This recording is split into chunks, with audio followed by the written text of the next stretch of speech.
Bismillahirrahmanirrahim. Assalamualaikum warahmatullahi wabarakatuh.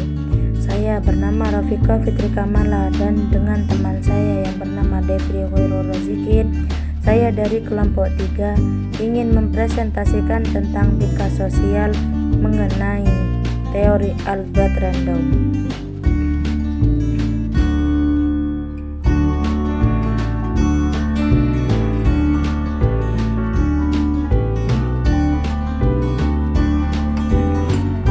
Kita akan mempelajari prinsip-prinsip dari sosial learning.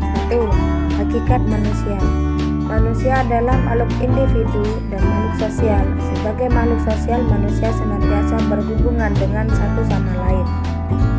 Melalui interaksi tersebut, ia mengalami proses belajar karena pada dasarnya manusia melakukan kegiatan belajar sepanjang hidupnya. Yang kedua, modifikasi perilaku.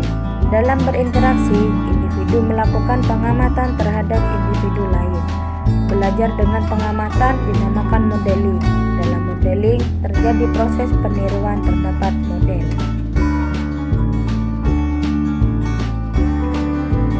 Yang kedua, kita akan mempelajari tentang implikasi teori sosial learning dalam konseling. Yang pertama, pemahaman individu. Salah satu upaya untuk memahami individu adalah dengan memahami perilakunya. Berdasarkan teori untuk memahami perilaku individu, maka perlu memahami interaksi individu tersebut dengan lingkungannya. Konselor perlu memahami bahwa lingkungan dapat membentuk perilaku individu dan lingkungan tersebut juga menggambarkan individu-individu yang ada di dalamnya. Yang kedua, tujuan konseling.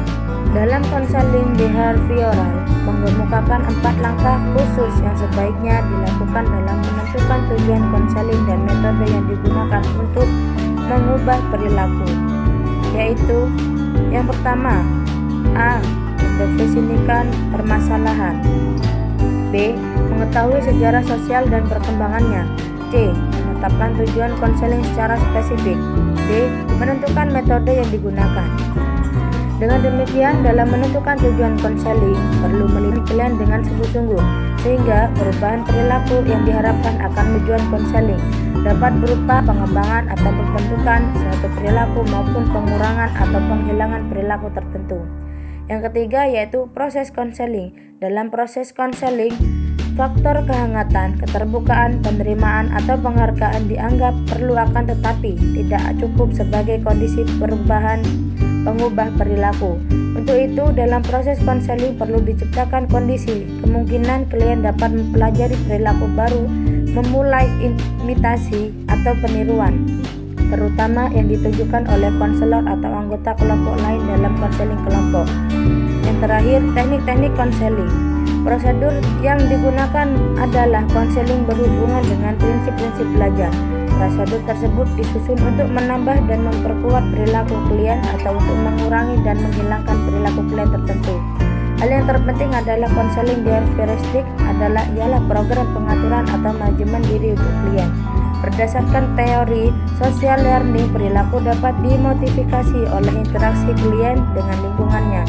Salah satu teknik konseling yang disusun sesuai teori adalah teknik modeling.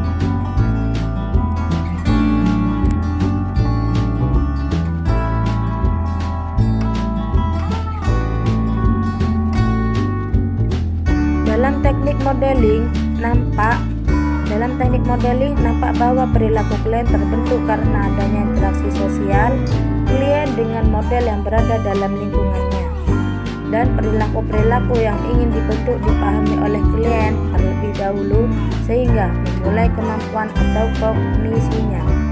Klien dapat melakukan pengaturan dirinya untuk mewujudkan perilaku yang diinginkan. Mungkin itu saja yang saya presentasikan. Jika ada kesalahan atau tutur kata yang tidak pantas, saya kelompok 3 ingin mengucapkan terima kasih dan mohon maaf sebesar-besarnya.